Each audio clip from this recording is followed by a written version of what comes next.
我らは影に潜み影を狩るのみ。そう、それこそが。しかし、このエルフちょろいな。Hello anime lovers, kembali lagi bersama gua Namikaze di channel NC. Namikaze keren.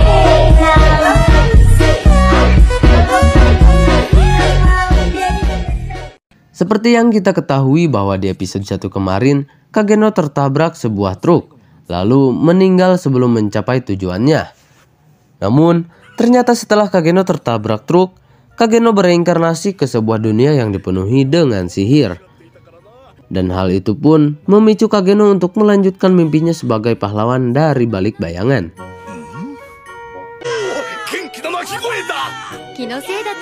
Kageno lahir dari keluarga bangsawan yang berada di pedesaan terpencil.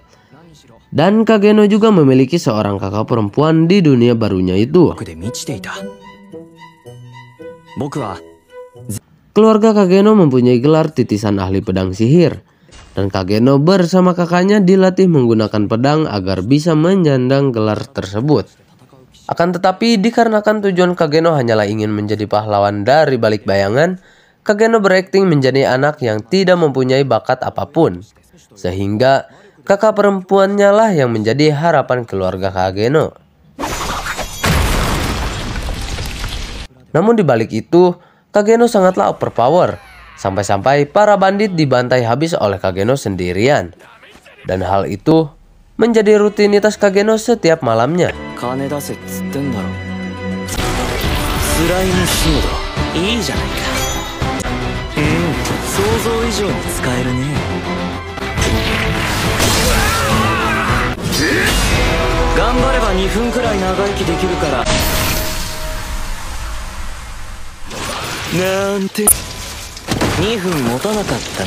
Setelah Kageno membantai para bandit itu, Kageno mengambil harta yang diambil oleh mereka. Dan Kageno menemukan segumpal daging yang terlihat seperti monster.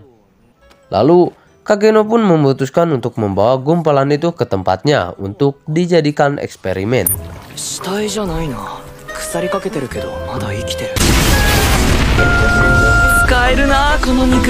Setelah sekian lama bereksperimen, Kageno tanpa sengaja mengubah gumpalan itu ke wujud aslinya. Yang ternyata wujud asli dari gumpalan itu adalah seorang gadis berambut pirang.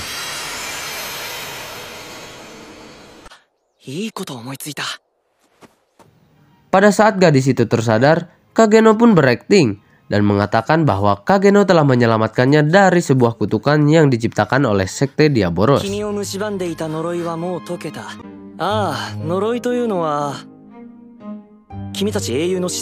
Dan Kageno juga berkata bahwa Kageno memiliki misi untuk menghentikan sekte itu dari balik bayangan.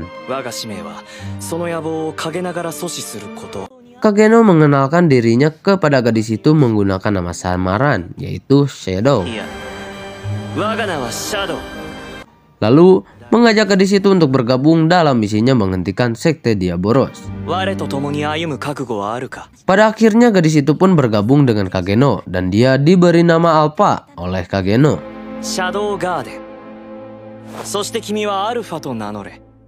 Namun Alpha nampaknya terlalu terbawa suasana. Alpha menganggap bahwa ucapan dari Kageno adalah suatu kebenaran. Padahal yang diucapkan Kageno hanyalah karangannya semata. Dan singkat cerita, 3 tahun pun berlalu. Di sini diceritakan bahwa para bangsawan harus menyekolahkan anaknya di sekolah Midgard di ibu kota pada saat ia berumur 16 tahun. Dan kakak perempuan Kageno pun akan disekolahkan oleh orang tuanya di ibu kota. Namun, tepat sehari sebelum keberangkatannya, kakak perempuan Kageno diculik oleh organisasi misterius dan membuat keributan di keluarga Kageno.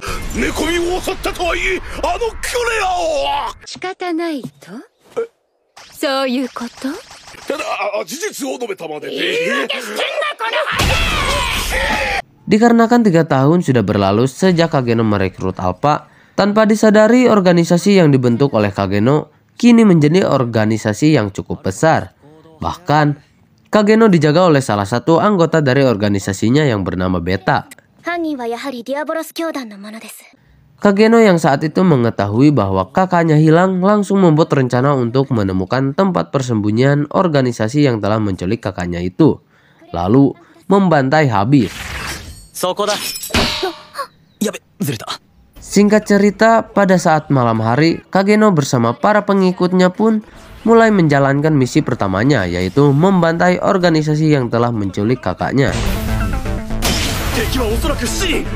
Dan dikarenakan Alpha adalah anggota pertama yang direkrut oleh Kageno, nampaknya salah paham yang sehingga membuat para anggota lainnya menganggap bahwa semua organisasi yang mereka curigai adalah bagian dari organisasi sekte Diaboros. Dan Alpha pun bertarung melawan pemimpin organisasi itu.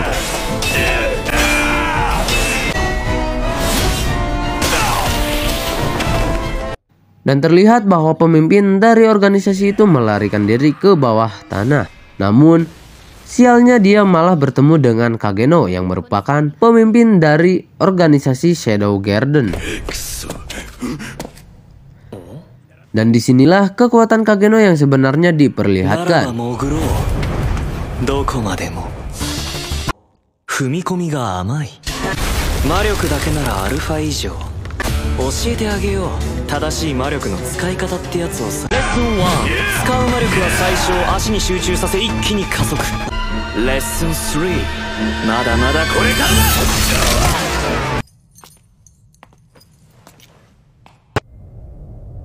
Kageno bersama para bawahannya pun telah menyelesaikan misinya. Namun, Kageno tidak menyelamatkan kakaknya karena ia tidak ingin identitasnya diketahui oleh orang lain. Singkat cerita, kakak perempuan Kageno pun pulang dengan sendirinya dan pergi ke ibu kota untuk belajar tentang ilmu berpedang. Dan dikarenakan Kageno masih belum cukup umur untuk pergi ke ibu kota, Kageno harus bersabar menunggu 2 tahun lagi agar bisa pergi ke ibu kota. Dan Kageno pun memutuskan untuk menghabiskan waktunya bersama organisasinya demi menunggu 2 tahun itu. Namun,